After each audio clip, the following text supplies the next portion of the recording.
para generasi muda Hindu Alukta itu akan goyah karena mereka belum memahami inilah Hindu Alukta, saya ini Hindu Alukta. Jadi belum ada satu buku yang menjadi pedoman bagi generasi Hindu Alukta yang bisa dijadikan pedoman bahwa inilah Hindu Alukta, inilah bentuk-bentuk kebiasaan yang ada di Hindu Alukta. Jadi informasi yang disampaikan dari orang tua kita itu hanya bersifat anonim atau dari mulut ke mulut.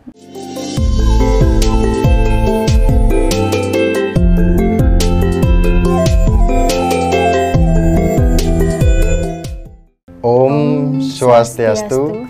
Salam Rahayu pemirsa Hindu Channel. Tentu hari ini kita mengundang generasi Hindu lagi.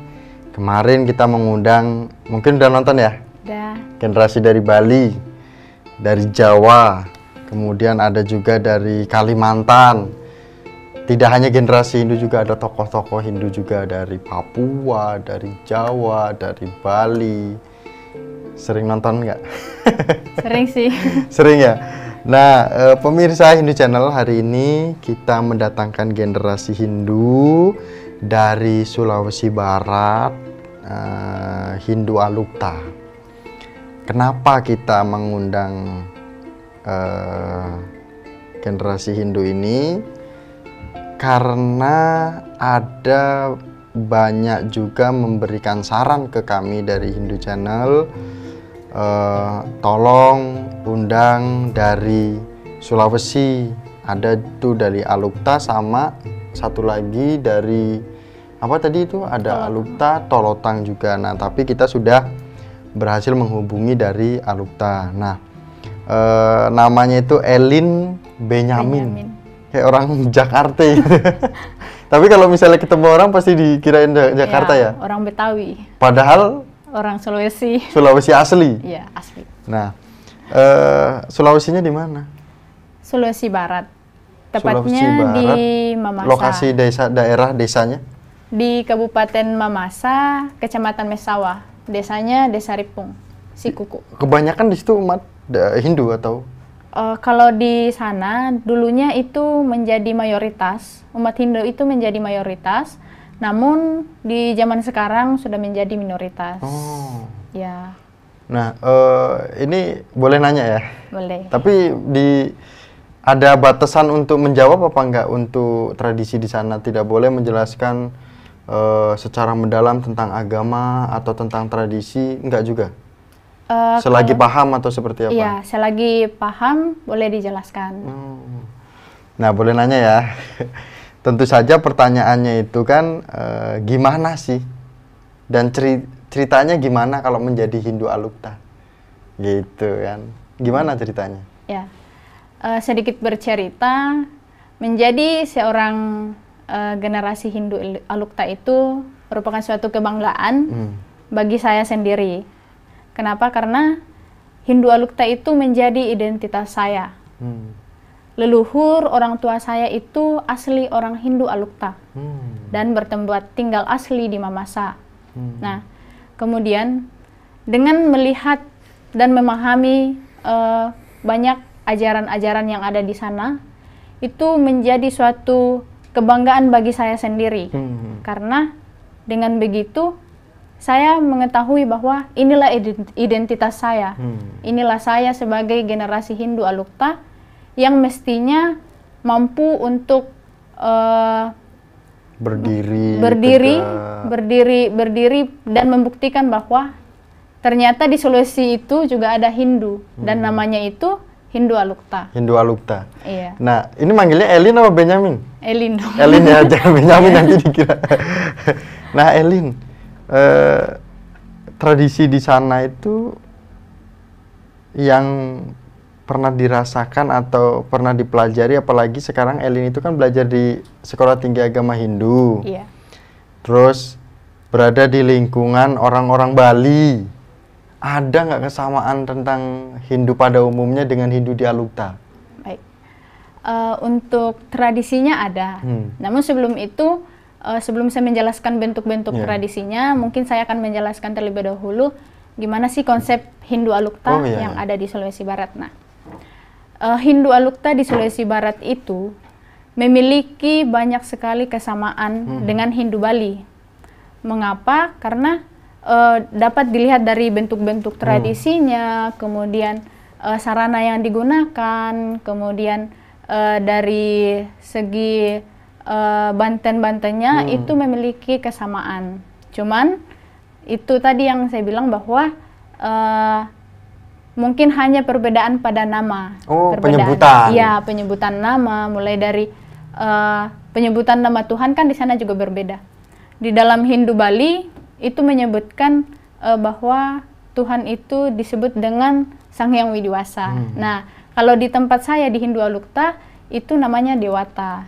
Itu satu persamaannya, persamaan antara Hindu Alukta dengan Hindu Bali.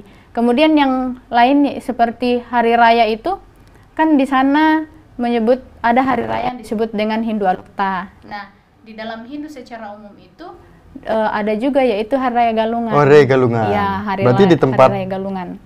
Di tempatnya Elin disebut Manuk Apa. Manuk Apa. Iya, Manuk Apa. Itu dilakukan 2 kali setahun, yakni di bulan 6 dan bulan 12. Itu. Ada lagi?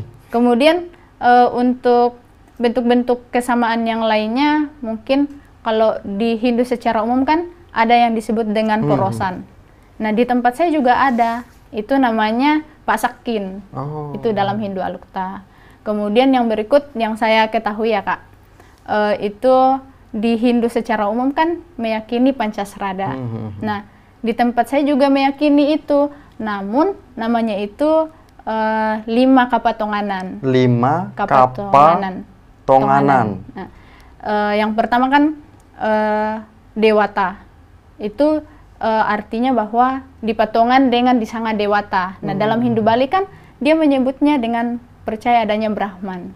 Nah, kemudian yang kedua itu Atman. Di Hindu Alukta menyebutnya bahwa dipatongan dengan disanga Sunga.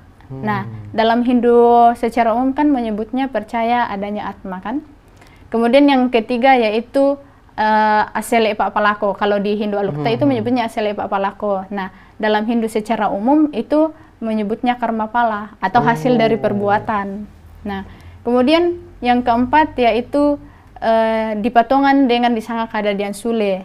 Nah, dalam Hindu secara umum itu menyebutkan reinkarnasi atau kelahiran kembali. Kemudian yang kelima yaitu dipatongan dengan disanga Tolendu Membali Puang. Nah, dalam Hindu secara umum kan itu menyebutnya moksa atau menyatunya Brahma dengan Atman. Itu. Jadi itu yang menjadi kenapa sih Hindu Alukta itu bergabung ke dalam Hindu kan hanya ada agama Hindu, Kristen hanya itu kan yang diakui di Indonesia. Dan agama Hindu Alukta itu kenapa yang bisa diakui di Indonesia nggak Hindu Kristen aja, ada Hindu, Kristen, Katolik, Islam, Buddha, Konghucu. Nah, kenapa Hindu Alukta itu bergabung ke dalam Hindu? Karena itu memiliki banyak persamaan antara Hindu yang ada di Toraja di Sulawesi dengan Hindu yang ada di Bali. Nah, Elin ini kan memiliki beberapa kesamaan seperti Dewata tadi, terus yang lainnya itu sangat bukan lagi dibilang beda, udah memang benar-benar sama gitu loh. Nah, ini si Elin ini dapat pengetahuan ini dari mana? Gitu. Apalagi ini kan dapat informasi bahwa Elin juga pernah cerita lah gitu kan. Di sana itu kita tidak bisa belajar secara dasar panduannya gitu. Nah, maksudnya ini apa? Seperti ini. Kalau di tempat saya itu, kita sebagai generasi Hindu Alukta itu harus menumbuhkan dalam diri kita bahwa ayo kita bertanya kepada leluhur kita, kepada orang-orang tua kita, biar kita bisa tahu kebiasaan-kebiasaan yang ada di sana. Karena sekarang itu di sana itu belum ada satu buku yang itu isinya pedoman kita untuk generasi-generasi. Kita ini Hindu Alukta. Iya. Jadi belum ada satu buku yang menjadi pedoman bagi generasi Hindu Alukta yang bisa dijadikan pedoman bahwa inilah Hindu Alukta. Inilah bentuk-bentuk kebiasaan yang ada di Hindu Alukta. Jadi informasi yang disampaikan dari orang tua kita itu hanya bersifat anonim atau dari mulut ke mulut. Jadi kita sebagai generasi muda Hindu Alukta itu ya harus banyak bertanya sih kepada orang-orang tua kita. Nah, Elin, sebenarnya ini kalau misalnya memang kita bisa buat buku panduannya, itu bisa kita akan mendapatkan data itu. Kalau untuk datanya bisa, cuman kan di tempat saya itu harus lebih bertanya sih, bertanya kepada orang-orang yang ada Ya, di maksudnya sana. dengan bertanya itu kan akhirnya nanti kita bisa nulis, bisa Iya, mencatat, bisa bisa. menjadikan buku panduan itu bisa. Bisa. Tidak Sekarang- dilarang. Tidak. Sekarang juga saya semenjak masuk STA, saya juga mencoba membuat suatu karangan karena emang kemarin-kemarin dosen kalau Mengarahkan. iya mengarahkan untuk membuat suatu karangan, suatu karya tulis yang isinya itu Hindu Alukta, dan itu juga saya jalankan sekarang. Namun itu ya masih banyak lah kekurangannya karena Tentang apa itu? tentang Hindu Alukta, dan Apa aja isinya, Bi? isinya itu ada tradisi, kemudian bentuk-bentuk kebiasaan yang ada di Hindu Alukta, kemudian saya korelasikan dengan Hindu secara umum. Namun sampai sekarang bentuk tulisan saya itu belum jadi. Kenapa? Karena saya juga harus banyak bertanya tentunya kepada orang-orang yang ada di tempat kan. Kemudian kan di tempat saya juga itu di Hindu Alukta itu setiap daerah itu memiliki kebiasaan yang berbeda-beda. Jadi misalnya saya ingin mendapatkan informasi dari daerah yang satu, tentunya saya harus mencari tokoh agama yang ada di tempat itu. Kemudian jika saya berpindah tempat untuk mencari informasi, jadi saya harus cari lagi orang-orang yang ada di tempat itu, orang tua yang ada di tempat itu yang paham betul bagaimana sih kebiasaan yang ada di tempat itu, di tempat setempat. Elin ini semester berapa? Kok udah berani membuat panduan-panduan seperti itu? Bukan panduan ya, maksudnya memberanikan diri. Iya. Untuk supaya memiliki data itu kan? Iya, sekarang saya semester 3 ngambil jurusan komunikasi. Oh, Jadi semester 3. iya. Nah, ini juga menjadi PR kita semua karena jangan sampai generasi Hindu kita itu menyampaikan kepada tokoh Hindu atau organisasi Hindu, ini kami Hindu Alukta tidak memiliki, sehingga berdampak pada generasi-generasi Hindu ke bawah. Ya, kalau yang seperti disampaikan Elin tadi, kalau dia mau bertemu dengan para tokoh, para sesepuh Hindu untuk bertanya. Kalau tidak mau bertanya, berarti dia tidak mendapatkan pengetahuan tentang tradisi Alukta itu sendiri, kan seperti itu? Iya, seperti itu. Nah, itu dia yang menjadi suatu kelemahan kami di Hindu Alukta. Kenapa? Karena ya itu tadi yang saya katakan bahwa belum ada satu buku yang bisa dijadikan pedoman. Akhirnya para generasi muda Hindu itu ya belum memahami identitas dirinya itu apa.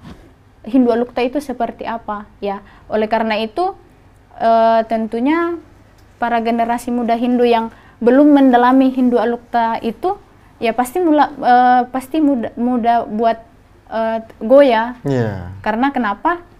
Pendiriannya belum tetap.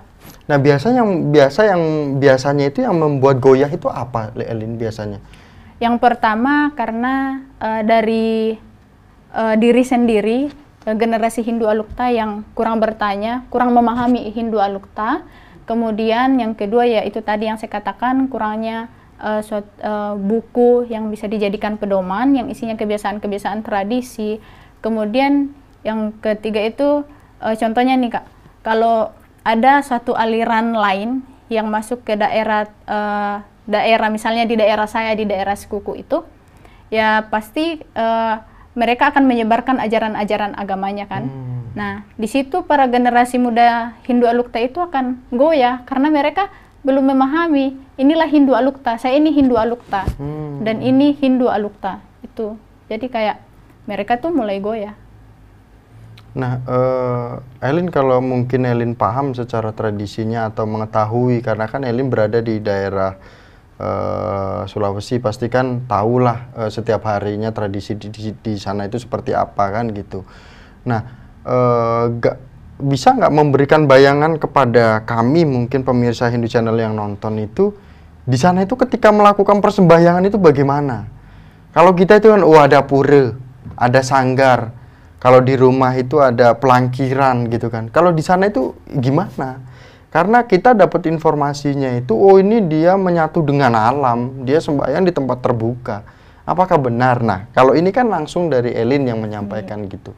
Ya, jadi gini Kak, di sana itu kalau kita melakukan bentuk-bentuk kebiasaan itu, misalnya contohnya itu Hari Raya Galungan kan kalau di Hindu secara umum. Nah, di sana kan ada kebiasaan yang namanya manuk apa.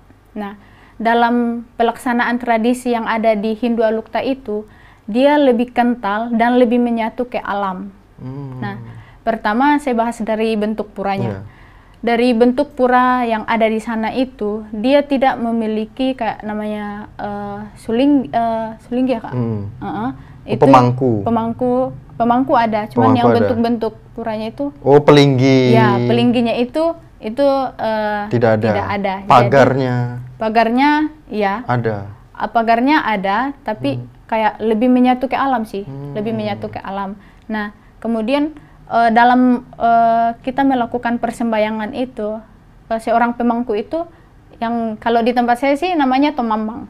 Pemangku itu tomamang. Tomamang. Iya, tomamang. Nah, seorang tomamang ini hanya menghadap ke arah timur, ke arah terbitnya matahari kan. Nah, kemudian masuk ke dalam bentuk-bentuk sesajinya itu kalau kita melaksanakan manuk apa itu nasinya itu dibakar, dimasukin ke bambu kemudian dibakar. Nah, kemudian untuk sarana yang digunakan lainnya itu kayak ayam. Nah, di sini sangat menarik nih pembahasan ayam yang digunakan karena tidak semua ayam itu bisa dipakai. Maksudnya ayam yang dipotong itu atau tidak dipotong? Yang dipotong. Di sana untuk kan, sesaji gitu ya? Ya, untuk sesaji. Nah, yang harus ada itu ayam yang bulunya warna hitam. Bulunya warna hitam, kemudian merah, kemudian putih, sama ada yang disebut dengan ayam rame. Nah, beberapa hari lalu juga ada mata kuliah yang berkaitan dengan itu. Nah, saya mulai mendalami itu, dosen saya juga menyampaikan ternyata itu ada di Hindu Bali juga. Iya. Nah, pada saat melaksanakan upacara manuka apa itu, keempat ayam ini harus ada, nggak boleh nggak ada, itu harus diwajibkan. Nah, itu yang digunakan sebagai bentuk sesaji. Namun bagian ayam ini tidak semuanya dipakai, hanya bagian-bagian tertentu saja. Itu. Berarti ayam ini memang diternak juga kan? Diternak. Ya berarti dia tidak akan langka atau tetap langka juga? Langka juga karena dalam satu tubuh ayam itu memiliki berbagai warna bulu. Contohnya nih yang paling susah sih ayam yang warnanya hitam ya, karena dari kakinya sampai di paruhnya itu harus hitam semua. Kalau ada warna putih sedikit berarti itu nggak bisa dipakai. Kalau pada umumnya itu ayam cemani. Ayam cemani ya. Tapi ada merahnya itu. Oh, itu nggak bisa juga. Nggak bisa ya? Harus hitam dari kaki sampai paruhnya tuh harus hitam. Apa yang menjadi kebanggaan Elin menjadi Hindu Alukta? Kalau untuk saya sendiri, yang menjadi suatu kebanggaan saya menjadi seorang generasi Hindu Alukta, bahwa saya ini sudah sedikit memahami Hindu Alukta. Gimana sih cara saya agar generasi muda selanjutnya itu generasi Hindu Alukta itu gimana sih caranya teman-teman juga punya rasa ingin tahu apa sih Hindu Alukta itu, karena jika digali lebih mendalam itu sama halnya dengan Hindu secara umum atau Hindu Bali, itu banyak memiliki persamaan dengan Hindu yang ada di Bali. Jadi bagi saya bahwa saya ini seorang Hindu Alukta, saya ini bangga menjadi Hindu Alukta. Kenapa? Karena saya sudah memahami Hindu Alukta, dan saya juga dengan belajar di STA, saya juga banyak bisa mengkolaborasi Hindu Alukta dan juga Hindu secara umum. Dan setelah banyak bertanya juga emang sama. Iya, sama. Untung nggak satu angkatan sama Kak Miko juga ya. Hanya saja ya itu tadi penyebutan namanya. Penyebutan nama. Nah, Elin, bisa, kalau di sana ada ciri khas mekidungnya atau sembahyangnya, penyebutan Tuhan, maksudnya ketika sembahyang nih ada menggunakan bahasa daerahnya gitu ada? Iya, kita menggunakan bahasa daerah dan itu hanya disampaikan oleh si Tomamang tadi atau pemangku. Berarti Elin bisa tapi menyanyinya, kidung-kidung gitu. Mungkin kalau kan bahasanya lah setidaknya lah menyebutkan ya. pengantarnya. Bisa. Kalau Contohnya bisa. Kalau pemangku di sana juga kan dia bersifat ini turun-temurun dari keturunan-keturunan gitu. Bisa memberikan contoh bahasanya bisa? Enggak? Enggak.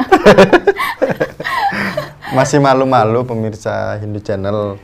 Umurnya berapa? Umurnya 19 tahun. Wah, 19 tahun. Ini masih sangat perlu banyak perhatian tentu saja dari kita semua tokoh Hindu, mungkin dari organisasi-organisasi Hindu, dari PHDI, WHDI, Iya. dan mungkin banyak organisasi-organisasi Hindu lainnya mungkin bisa bersama-sama berdiri sama-sama melihat kondisi di sana seperti itu. Nah, mungkin Hindu Channel tidak bisa lebih mendalam mengulik terkait dengan Hindu Tolotang gitu kan, Iya, Hindu Alukta, Hindu Tolotang. Nah, Hindu Tolotang pun akan kita hadirkan, kita sedang proses komunikasi. Saat ini yang hadir adalah Hindu Alukta dulu seperti itu. Nah, harapan Hindu Channel juga bisa hadir ke sana, bisa mengikuti upacaranya agar bisa bagian dari data kegiatan umat Hindu di sana seperti itu kan. Nah, mungkin tidak bisa kita panjang lebar membahas terkait dengan pembahasan kita hari ini. Setidaknya kita mendapatkan inspirasi, motivasi dari salah satu generasi Hindu dari Sulawesi Barat, Hindu Alukta seperti itu. Dan mungkin terakhir, harapan dan pesan yang besar itu seperti apa sih? Iya, kalau ditanya harapan besar saya, ya mungkin lebih ke harapan Hindu Alukta sih, itu kan. Dengan melihat keadaan yang ada di sana, yang dulunya mayoritas kan, kemudian sekarang sudah menjadi minoritas. Nah, itu kan semua ada penyebab-penyebabnya kan, seperti yang saya jelaskan tadi, yang saya sampaikan tadi. Nah, harapan saya itu bahwa mungkin ada dari tokoh-tokoh organisasi, tokoh-tokoh umat Hindu lainnya, kemudian Dirjen Bimas Hindu yang bisa berkunjung ke tempat kami di Sulawesi Barat, khususnya di Hindu Alukta, untuk memberikan penguatan dan pemahaman. Kemudian mungkin dengan berkunjungnya salah satu tokoh agama atau organisasi ke tempat kami, itu akan menumbuhkan rasa semangat dan rasa antusias bagi para generasi-generasi yang ada di sana. Kemudian ya tentunya kami juga generasi Hindu Alukta yang ada di sana tentunya sangat senang apabila ada tokoh umat atau dari Dirjen Bimas Hindu yang berkunjung ke tempat kami di Hindu Alukta. Luar biasa, Elin. Makasih banyak loh sudah hadir di Hindu Channel, walaupun masih malu-malu gitu kan. Tadi sibuk ya pas waktu ditelepon sama kami kok tadi ya? Iya, ada sedikit kerjaan. Ya, nggak apa-apa, yang penting semangat, tetap komunikasi gitu kan, dengan kita semua gitu kan, dengan tim Hindu Channel juga. Ya, kita juga makasih banyak loh, bener-bener mau hadir walaupun malu-malu. Tetap semangat ya, Elin ya. Saya juga berterima kasih kepada Hindu Channel yang yang mau mengundang kami dari Hindu Alukta buat menyampaikan seperti apa sih Hindu Alukta itu, dan di sini juga saya bisa menyampaikan harapan saya untuk Hindu Alukta yang ada di sana. Terima kasih Elin Benyamin. Takut salah itu kan. Nah, pemirsa Hindu Channel, jangan lupa selalu dukung Hindu Channel, like, komen, dan subscribe. Semoga channel ini selalu berkembang dan menjadi yang terbaik untuk memberikan informasi Hindu di seluruh Indonesia. Akhir kata kami tutup dengan para Masanti bersama dengan Elin Benyamin. dari Sulawesi Barat, Hindu Alukta. Om Santi Santi Santi Om. Makasih ya, sehat-sehat. Oke.